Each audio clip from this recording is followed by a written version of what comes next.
आज हम आपको एक ऐसे शहर की सैर पे ले जाएंगे जहाँ की हर गली में बिरयानी की लाजवाब खुशबू आती है यार। और इस शहर को मोतियों के शहर के नाम से जाना जाता है। एक ऐसा शहर जिसको हिंदू और मुसलमानों की एकता का प्रतीक माना जाता है और भारत का सबसे लंबा फ्लाईओवर भी इसी शहर में है। और अगर आपको अस्थमा है तो यहाँ की दवाई से आपका अस्थमा छूमंतर हो जाएगा। दुनिया भर में मशहूर कोहिनूर हीरा भी इसी शहर की खान में पाया गया था। सैकड़ों साल पहले बनी चार मीनार आज भी इस शहर की आन बान और शान है। और दोस्तों ये शहर कोई और नहीं बल्कि मुगलों और निजामों का शहर हैदराबाद है। तो चलिए दोस्तों एक साथ चलते हैं बहुत ही खूबसूरत हैदराबाद के सफर पर। दोस्तों हैदराबाद तेलंगाना राज्य की राजधानी है और वर्तमान समय में हैदराबाद मेट्रोपॉलिटन एरिया की कुल जनसंख्या 10,50,000 के आसपास है। 2011 की जनगणना के अनुसार हैदराबाद भारत का चौथा सबसे ज्यादा आबादी वाला शहर है। यहाँ आपको चारों ओर काफी भीड़ भाड़ और ट्रैफिक देखने को मिलेगा। हैदराबाद में मुख्य तौर पर तेलुगु और उर्दू भाषा का प्रयोग किया जाता है। साथ ही साथ हिंदी भाषा भी यहाँ बोली जाती है, लेकिन यहाँ की हिंदी भाषा भारत के अन्य राज्यों में सुनने में थोड़ी सी अलग लगती है। हैदराबाद की हिंदी में आपको तेलुगु और उर्दू का संयोग देखने को मिलेगा। इसके अलावा इंग्लिश, तमिल, कन्नड़ा, बंगाली, उड़िया जैसी भाषाएं भी यहाँ पर लोग हैदराबाद में प्रयोग करते हैं, यानी कि बोलते हैं यार। और दोस्तों हैदराबाद तो यार एक बेहद ही खूबसूरत शहर है और आज भारत के सबसे तेजी से विकसित होने वाले शहरों में हैदराबाद का नाम शुमार है। हैदराबाद शहर इस्लामिक और तेलुगु संस्कृति का बेहतरीन मिश्रण है। इस पूरे शहर की वास्तुकला और विभिन्न संस्कृतियों की शैली बहुत ही खूबसूरत है। हैदराबाद 431 साल पुराना माना जाता है, लेकिन एक शहर के तौर पर इसकी स्थापना 1591 में कुतुब शाही परंपरा के 5वें शासक मोहम्मद कुली कुतुब शाह के द्वारा की गई थी। और कहा जाता है कि कुतुब शाह को भागमती नाम की एक नटनी से प्यार हो गया था और अपनी प्रेमिका के नाम पर इन्होंने इस शहर का नाम भागनगर रखा था। इसके अलावा कुछ लोगों का ये भी मानना है कि भागमती ने जब इस्लाम धर्म को अपनाया तो उन्होंने अपना नाम हैदर महल रख लिया और ऐसे ही शहर का नाम हैदराबाद पड़ गया। अब दोस्तों आपको बता दें कि निजामों ने लंबे समय तक हैदराबाद में शासन किया। वहीं इतिहास के पन्ने पलटकर देखें तो काकतीय राजवंश और चालुक्य वंश के लोगों ने भी हैदराबाद में राज किया है। हैदराबाद आजादी के वक्त तक एक अलग ही रियासत हुआ करता था और ये देश की सबसे बड़ी रियासतों में से एक था। सन 1947 में आजादी के वक्त ये भारत का हिस्सा नहीं था। जी हाँ, और आजादी के बाद भी हैदराबाद के निजाम एक अलग ही राष्ट्र के तौर पर अपनी पहचान बनाना चाहते थे। आई मीन टू से कि भारत में मिलना ही नहीं चाहते थे वो, लेकिन सरदार वल्लभ भाई पटेल देश की सभी रियासतों का विलय भारत में ही करना चाहते थे और इसीलिए 13 सितंबर सन 1948 के दिन भारतीय सेना ने हैदराबाद को अपने कब्जे में ले लिया। लेकिन आपको जानकर हैरानी होगी कि सन 1959 तक हैदराबाद में अलग करेंसी चालू रहती थी जिसका नाम हैदराबाद रुपया था। दोस्तों इस निजाम शहर में सबसे ज्यादा हिंदू धर्म के लोग रहते हैं जो कुल आबादी का करीबन 65% लोग हैं। वहीं 30% आबादी के साथ इस्लाम हैदराबाद का दूसरा सबसे प्रमुख धर्म है। इसके अलावा 2.5% लोग ईसाई धर्म को मानते हैं। साथ ही साथ जैन, बौद्ध और सिख समुदाय के लोग भी हैदराबाद में रहते हैं। यानी कि कुल मिलाकर सभी धर्मों के लोगों का समागम आसानी से हैदराबाद में देखा जा सकता है। सभी धर्म के लोग यहाँ कुल मिलाकर रहते हैं। और आपको बता दें कि हैदराबाद तेलुगु फिल्म इंडस्ट्री का गढ़ भी माना जाता है, जो कि बॉलीवुड के बाद भारत की दूसरी सबसे बड़ी फिल्म इंडस्ट्री है। रामोजी फिल्म सिटी न सिर्फ भारत की बल्कि पूरी दुनिया की सबसे बड़ी फिल्म सिटी मानी जाती है, जो 2000 एकड़ एरिया में फैली हुई है और इसका नाम Guinness book of world records में भी दर्ज किया जा चुका है। दर्जनों फिल्मों की शूटिंग यहाँ पर एक साथ की जा सकती है और आज ये जगह हैदराबाद की एक प्रमुख टूरिस्ट डेस्टिनेशन भी बन गई है। दोस्तों हैदराबाद भारत की इकोनॉमी को बूस्ट करने में बहुत ही अहम योगदान दे रहा है। आंकड़ों के अनुसार हैदराबाद की जीडीपी लगभग 170 बिलियन डॉलर्स की है और खास तौर पर आईटी कंपनीज के ऑफिस हैदराबाद में ही सबसे ज्यादा खुल रहे हैं। आज 1500 से ज्यादा आईटी कंपनीज हैदराबाद में मौजूद हैं और इसी वजह से हैदराबाद को साइबर बैड भी कहा जाने लगा है। Microsoft, Amazon, Google, Dell, Cisco जैसी कंपनियों की ब्रांच हैदराबाद में खुल चुकी है। Tech Mahindra, Infosys, TCS, Polaris, Cyient और विप्रो के कैंपस भी हैदराबाद में मौजूद हैं। हैदराबाद का इंफ्रास्ट्रक्चर भी काफी तेजी से डेवलप किया जा रहा है। देश का सबसे लंबा फ्लाईओवर इसी शहर में मौजूद है जिसकी लंबाई 11.6 किलोमीटर है। इसे विश्वेश्वरैया फ्लाईओवर का नाम दिया गया है। अब दोस्तों आज की तारीख में हैदराबाद एक प्रमुख एजुकेशनल हब भी बन गया है। इस पूरे शहर में लगभग 150 इंजीनियरिंग कॉलेज हैं। इसके अलावा भी कई universities, medical college, management college भी मौजूद हैं। उस्मानिया यूनिवर्सिटी हैदराबाद की सबसे पुरानी यूनिवर्सिटी है जिसकी स्थापना सन 1918 में की गई थी और आज हजारों की संख्या में इस यूनिवर्सिटी में बच्चे शिक्षा प्राप्त करने के लिए देश के कोने कोने से आते हैं। University of Hyderabad, Maulana Azad National Urdu University Hyderabad की अन्य प्रमुख यूनिवर्सिटीज हैं। Osmania Medical College, Gandhi Medical College, Nizam's Institute of Medical Science और Deccan College of Medical sciences.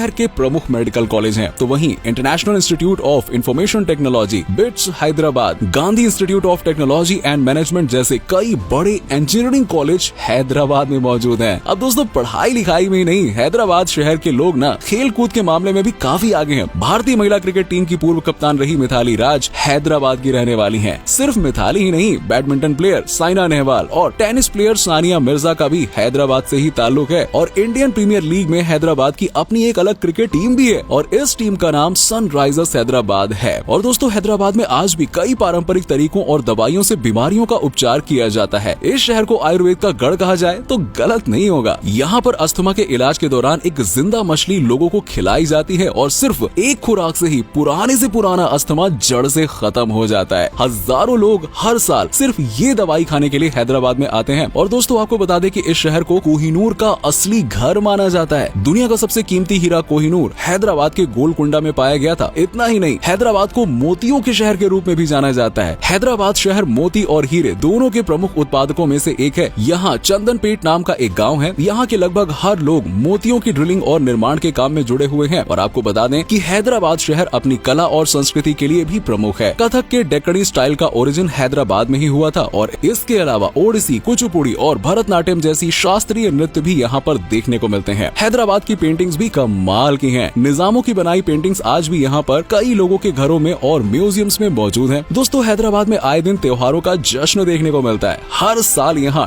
Deccan festival का आयोजन किया जाता है। ये फेस्टिवल 5 दिनों तक चलता है जिसमें कई प्रोग्राम्स का आयोजन होता है और अलग अलग प्रकार के खानों का स्वाद भी आप यहाँ पर फेस्टिवल के दौरान चख सकते हैं। बुनालू भी हैदराबाद का एक प्रमुख पर्व है। तमिल नव वर्ष पर उगाड़ी पर्व बहुत ही धूमधाम से मनाया जाता है। इसके अलावा मुहर्रम, ईद, होली, दिवाली, दशहरा, रक्षाबंधन, ऐसा कौन सा त्योहार नहीं है यार जो यहाँ पर नहीं मनाया जाता हो। ये सारे त्योहारों में ना हैदराबाद की चमक देखने लायक होती है। और आपको बता दें कि दिल्ली के राष्ट्रपति भवन के अलावा हैदराबाद में भी एक राष्ट्रपति भवन है जिसका नाम राष्ट्रपति निलायम है। इसका निर्माण सन 1860 में हैदराबाद के निजाम नसीर उर दौला ने करवाया था। हर साल कुछ समय के लिए भारत के राष्ट्रपति यहाँ पर आते हैं और यहीं से अपना काम काज संभालते हैं। दोस्तों ये निजामी शहर ना अपने खाने पीने के लिए ना बहुत ही ज्यादा मशहूर है। हैदराबाद की बिरयानी, आए है, इसका नाम सुनते ही ना लोगों के मुंह में पानी आ जाता है। यहाँ पर हर वक्त हर गली, चौराहे और नुक्कड़ पर हैदराबाद बिरयानी और जायकेदार पाया की दावत तो लगी रहती है यार। जहाँ जाओगे यही पाओगे खाने के लिए, मजा आ जाएगा। यहाँ का बोटी कबाब और नवाबी कबाब भी बहुत लजीज है। इसके अलावा आपको चाय पीना पसंद है तो यार हैदराबाद की ईरानी चाय भी ना एक बार आप जरूर ट्राई करिएगा, मजा आ जाएगा। अगर आपको एक शानदार नाइट लाइफ एंजॉय करनी है तो उसके लिए भी हैदराबाद बहुत अच्छी जगह है। शहर में कई डांस बार्स और क्लब्स खुले हुए हैं जहाँ आप देर रात तक जमकर मौज मस्ती और पार्टी कर सकते हैं। अगर आपको शॉपिंग पसंद है तो हैदराबाद आपके दिलों में उतर जाएगा यार। पूरे शहर में कई बड़े बाजार हैं। लाड बाजार अपनी चूड़ियों के लिए प्रसिद्ध है तो वहीं रोजमर्रा की शॉपिंग के लिए आप मुज़्ज़म जाही बाजार और बेगम बाजार में जा सकते हैं। इसके अलावा मोती चौक और लाड बाजार के बीच स्थित परफ्यूम मार्केट भी पर्यटकों के लिए काफी ज्यादा अट्रैक्शन का पॉइंट होता है। तो दोस्तों चलिए अब आपको हैदराबाद के प्रसिद्ध टूरिस्ट डेस्टिनेशंस के बारे में बताते हैं जहां आप घूमने के लिए जा सकते हैं। अब ऐसा तो हो नहीं सकता ना कि आपने चार मीनार का नाम ही नहीं सुना हो। सन 1591 में कुली कुतुब शाह ने इस खूबसूरत मीनार का निर्माण कराया था। हैदराबाद की चार मीनार की सैर किए बगैर हैदराबाद की यात्रा तो अधूरी मानी जाएगी ना यार। और गोलकुंडा फोर्ट यहाँ की दूसरी सबसे प्रमुख जगह है। इस किले का निर्माण कातकी राजवंश द्वारा करवाया गया था। बाद में मुगलों ने भी यहाँ पर राज किया था और इस महल का डिजाइन और वास्तुकला का माल की है और भारत के सबसे मजबूत किलों में से ये एक माना जाता है। इसके अलावा हुसैन सागर लेक एशिया की सबसे बड़ी कृत्रिम झीलों में से एक है और यहाँ का शांत वातावरण आए है आपका दिल और दिमाग एकदम शांत कर देगा, सुकून देगा आपको। झील के बीच में 18 मीटर ऊंची भगवान बुद्ध की प्रतिमा बनाई गई है और यहाँ पर बोटिंग और अन्य कई तरह की एक्टिविटीज का आप लुत्फ उठा सकते हैं। नेहरू जूलॉजिकल पार्क हैदराबाद का चिड़ियाघर है जहाँ पर Bengal tiger, Asiatic lion, rhino, हाथी, हिरण जैसे करीब 1500 प्रकार के जानवर आप देख सकते हैं। टॉय ट्रेन और सफारी का मजा भी आप इस चिड़ियाघर में ले सकते हैं। ताज फलकनुमा पैलेस और चौमहल्ला पैलेस भी आप एक बार जरूर विजिट करिएगा। सलार जंग म्यूजियम देश के सबसे बड़े म्यूजियम्स में से एक है। यहाँ पर 40,000 से ज्यादा प्राचीन और कीमती वस्तुओं को संग्रहित करके रखा गया है। इसके अलावा मक्का मस्जिद, अमीरपेट गुरुद्वारा और बिरला मंदिर जैसे कई धार्मिक स्थल भी हैदराबाद में मौजूद हैं। दोस्तों हैदराबाद घूमने का सबसे अच्छा समय अक्टूबर से मार्च के बीच का माना जाता है। आप सड़क मार्ग, रेल मार्ग या हवाई मार्ग के जरिए हैदराबाद तक आसानी से पहुंच सकते हैं। राजीव गांधी इंटरनेशनल एयरपोर्ट हैदराबाद शहर के नजदीक में स्थित है। हैदराबाद घूमने के लिए आप टैक्सी, बस या फिर मेट्रो का इस्तेमाल कर सकते हैं। इस शहर को घूमने के लिए 3 से 4 दिन दिन का समय पर्याप्त है और इस दौरान करीब 8 से 12,000 रुपए का खर्च आएगा, ज्यादा नहीं है। तो दोस्तों ये था भारत के सबसे मॉडर्न शहरों में से एक हैदराबाद। उम्मीद करता हूँ कि आपको हमारा ये एपिसोड पसंद आया होगा। आप में से कोई हैदराबाद से या फिर तेलंगाना से है तो हमें कमेंट सेक्शन में जरूर बताइएगा आज की वीडियो में आपको हैदराबाद की कौन सी बात सबसे अच्छी लगी, और अगर आप कभी हैदराबाद गए हो तो बताओ यार एक्सपीरियंस कैसा रहा।